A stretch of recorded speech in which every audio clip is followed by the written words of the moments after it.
예, 합시다. 액션은 다 맞아가지고.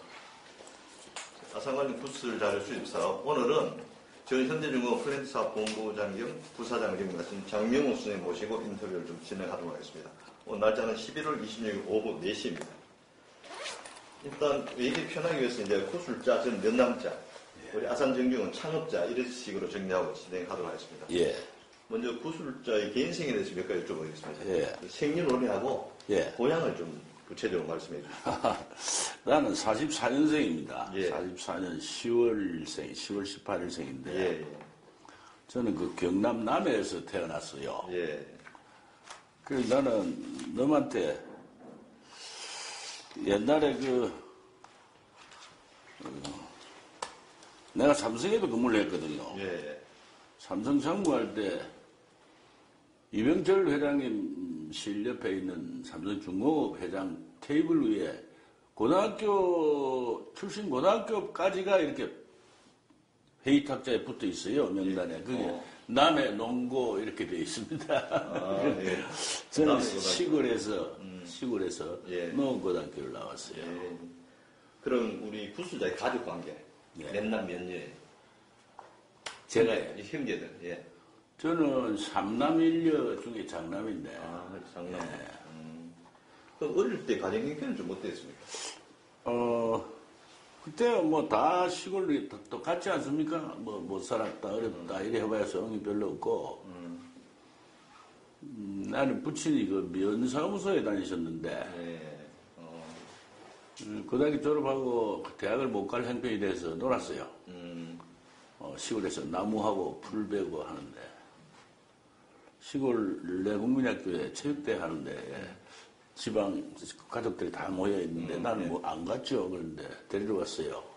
대학을 가라고 이제 거기 있는 학부모들이 이제 저놈 대학을 보내자.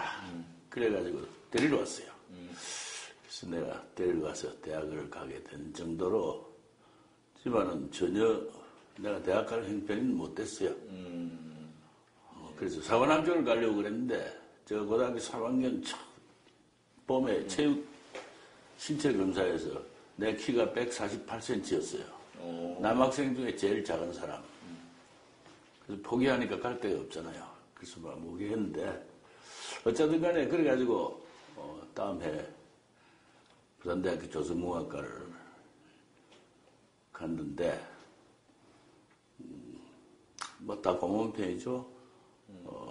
예, 가까이 있는 고향 사람들, 일가 친척들이 저는 대학 보내자 그랬어요. 그래서 네. 그럼 지금 뭐 특별히 하고 계신 일이 있습니까? 전혀 없습니다. 뭐 취미 활동 같은 거? 저는 서당에서 붓글씨, 한자 붓글씨를 시작한 지가 2015년부터 시작했으니까. 이제 퇴직하고 난 뒤에 여가생활로? 그렇습니다. 예.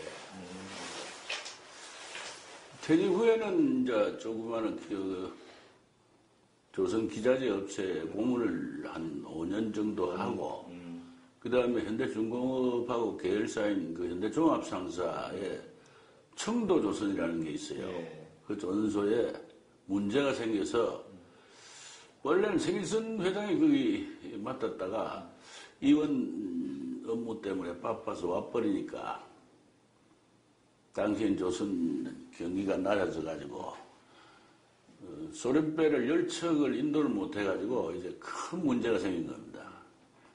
그래서 그걸 좀 맡아달라 그래서 배 만드는 일이고 현대중공업 그룹이 어렵다는데 내가 안 갈 수 있냐나 무조건 간다 그래서 갔어요. 퇴직하고 난 뒤에? 예, 1년 반을 근무를 해서 그런 성공리에 끝내고 그 다음에 그 조선소를 매각을 추진해주고 그렇게 나왔어요. 그게 내 퇴직 후에 한 일 전부예요. 예, 알겠습니다. 그럼 지금 구술자의 직장 생활에 좀 여쭤보도록 하겠습니다. 그러면 이 대학교 졸업 후 처음 직장 생활한 곳은 어디입니까? 난 나로트시였기 때문에 예. 68년도에 임관해가지고 예. 70년도에 퇴임을 하면서 대선 조선 주식회사라는 데를 갔어요. 부산? 예, 부산에. 예. 거기서 한 8개월 정도 근무를 했어요. 봉급이 그때 당시 돈으로 15,000원 받았어요.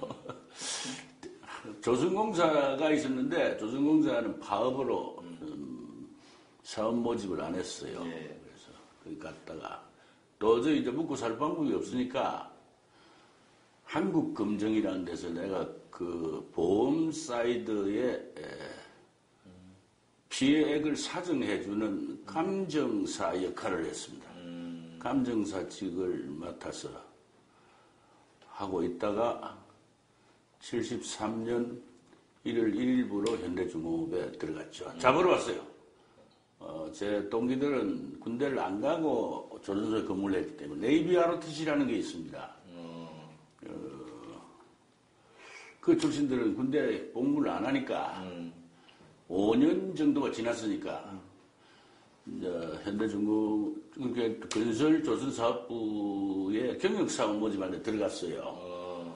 그러니까 이 사람들이 있다가 이런 놈이 있는데 그러니까 그놈 빨리 잡아와라 그래가지고 그래서 전 잡혀갔어요. 이건 경력사원이에요. 신입사원 모집이 아니고. 예. 그럼 경력사원 뭐 절차는 그냥 서류만 내면 되는 아니요, 저는 시험 쳤어요. 시험 치고. 시험을 면접이죠. 면접. 면접하고 그동안의 활동 뭐 이거 경력하고 해가지고 갔는데 이제 저 경우는 동기들이 그렇게 들어갔으니까 그러나 이제 나는 육군 ROTC로 2년 반 동안을 빠져 있으니까 이제 나는 해당이 없었는데 이제 들어갔죠. 그리고 그 다음부터 졸업하는 학생들 신입사원을 모집해서 그때가 이제 황무수 사장 이 사람들이 일기로 들어갔어요. 예. 황무사장 출신이에요. 아, 그래요? 그러면 이제 현대중공업은 조선은 이제 73년도에 예. 입사를 했고. 그럼 입사하실 당시 그 가보니까 좀 조선 분위기는 좀 어떻던가요? 분위기라는 것보다는 제가 먼저 흥분해 있는 거죠. 현장이 흥분해 있다기보다는, 모두 다 이제 건설 중이니까 땅 밀고 뭐 이거 하고 있으니까, 제가 이제 그런 거대한 조선소 땅을 이제 보고, 안내를 해주면서 딱 갔더니 땅을 보고, 그때 나는 무슨 한국 검정에서 검정사를 하면서 그 울산에 있는 화학공단에 있는 회사의 어떤 회사에 한국 카프로락담이라는 회사에 그 건설 중에 사고 난 기기를 보험금을 사정하고 있었어요. 그때 그 건설 맡아 있던 회사는 현대건설이고 현장 소장은 대리가 하고 있었어요. 네. 그 대리가 이정일 대리예요. 이정일 회장이 대리고. 그런데 이제 내가 그거 하다가 그 같은 커플락담에 있는 그 일본 엔지니어링 회사의 차를 타고 내가 저 면담을 왔어요.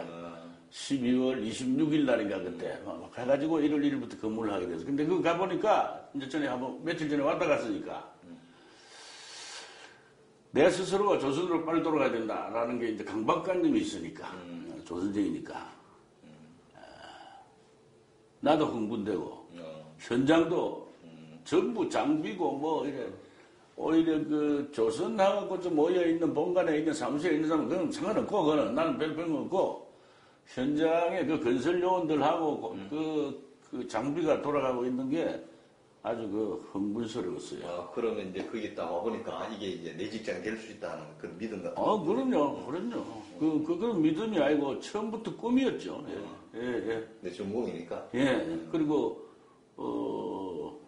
내가 갈 수가 없었으니까. 예. 그럼 처음으로 배치받은 곳은 무슨 배치받은 생산에 의장 파트라고 되어 있는 한 개 과에, 의장과에 갔어요. 의장과에. 예. 이 의장이라서 뭐 페인트 돌 이런 건가 안 그런 어떤? 페인트도 그때는 의장과였지만 그 뒤에 실제적인 운용에서는 성감 쪽으로 붙어 있죠. 독립된 조직이죠. 페인트는 그때는 의장 쪽에 붙어 있었어요. 예. 뭐 배관, 기계 설치, 기계 가공, 배관 설치, 철 어장품 설치, 예. 이런 거 하는 곳이에요.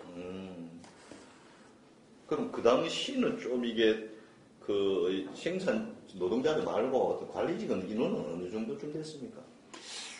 그때는 글쎄요, 정확한 대충 보면 한 300명 됐을까? 300명. 예, 우리 저 엔지니어들 300명 됐고, 이제 관리 총무 쪽, 그 관리 쪽에 있는 사람이 한 40명 있었고, 그럴 정도였어요. 예.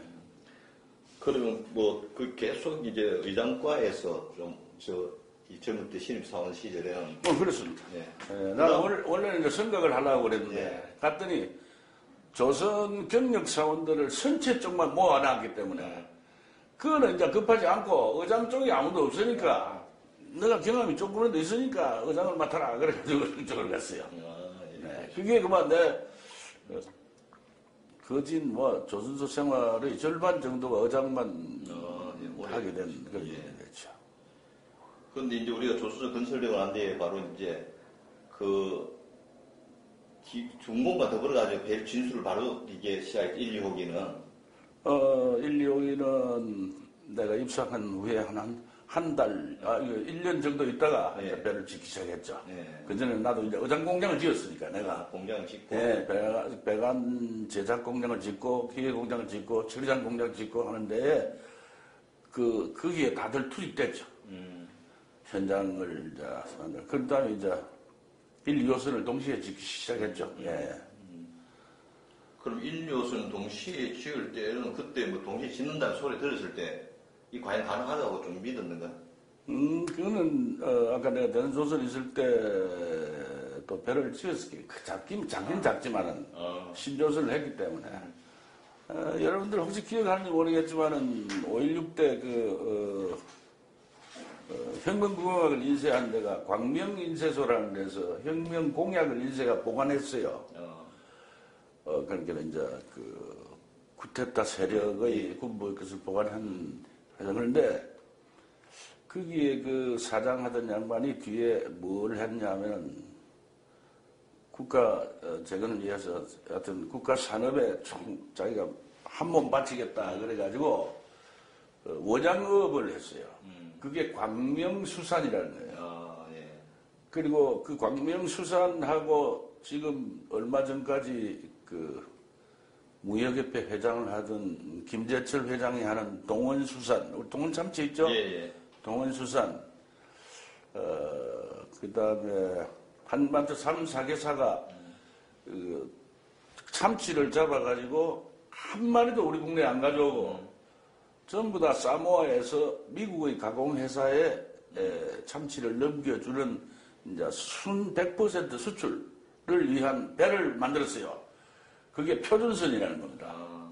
참치, 어선 표준선이라는 것을 353, 530, 그러니까 353톤, 530톤 두 가지 종류를 배를 지었어요. 네. 그 배를 직접 내가 지었기 때문에 배 짓는 것에 대해서 전혀 문제가 없고 배가 무슨 나는 원래 네이버 아키텍처니까 박정희 대통령이 진수 명명식을 하고 올라가면서 차 안에서 경제 담당한테 물었다는 거예요. 오늘 밤에 배가 물에 빠지는 건 아니지. 그렇게 물었다는 거예요. 그 양반의 저서에 나와 있는 거 읽어보면은.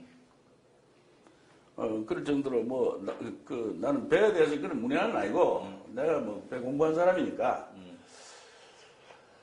근데 이제 워낙 배의 규모가 크니까 만들어지고 있는 블록이라는 게 있어요. 선체의 한 부분을 입체로 조립해가지고 입체로 이렇게 조립하는 겁니다. 입체로 만들어진 블록을 보고는 선체의 어느 부분인지를 나는 도면을 안 보니까, 나는 의장만 보니까, 모를 정도로, 그럴 정도로 커서 버겁다. 그렇게만 생각했죠. 예. 근데 이제 조선소 초기에는 또 한국산 덴마크 사람 사장이 왔잖아요. 예. 그 사장님은 좀 이게 경력의 입장에 봤을 때 좀 잘했다고 생각하십니까?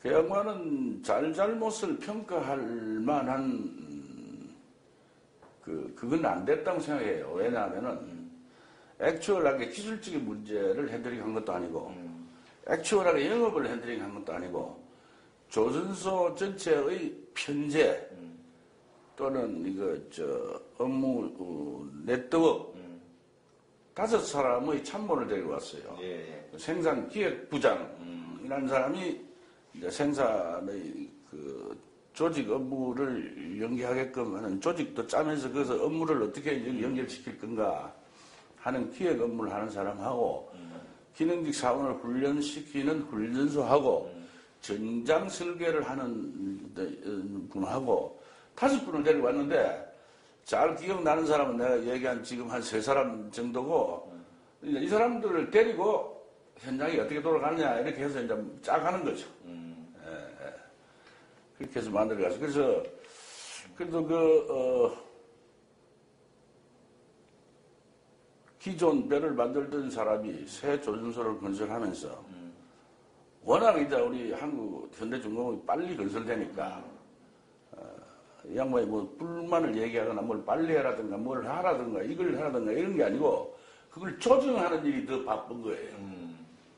그래서 나는 공과를 논하기는 힘들다. 힘들지만은 초창기에 스탑 5사람을 데려와가지고 그래도 그 부서의 업무를 이렇게 안정시켜가는 그런 일을 해주었다. 그렇게 생각합니다. 그러면 그 당시 우리 노동자들이 숙련도 이런 건 좀 같이 일을 해왔으니까 좀 어느 정도였습니까? 숙련도 할 수 없어요. 처음부터 물론 이제 반장급을 한 사람씩 이제 전소에 경험 있는 사람을 와 있죠. 와 있으나 이 사람들도 그런 대형 작업을 할 수 있는 건 아니고 국부적인 예를 들면 현도 그 도면을 보고 실제로 철판에다 마킹을 하는 기량이 있는 사람, 그럼 반장 정도들이 그 위에 조금 더, 한 1년 좀 있다가 가니까 직장이라는 사람이 생겨났고, 그런 사람들이, 요원들이, 과장 대리 밑에, 그 사람들이 있고, 나머지는 전부 다 이제 생짜배기로 사람을 모으는 거예요. 생짜배기로 모으는 거예요. 모아서 훈련을 하는 겁니다.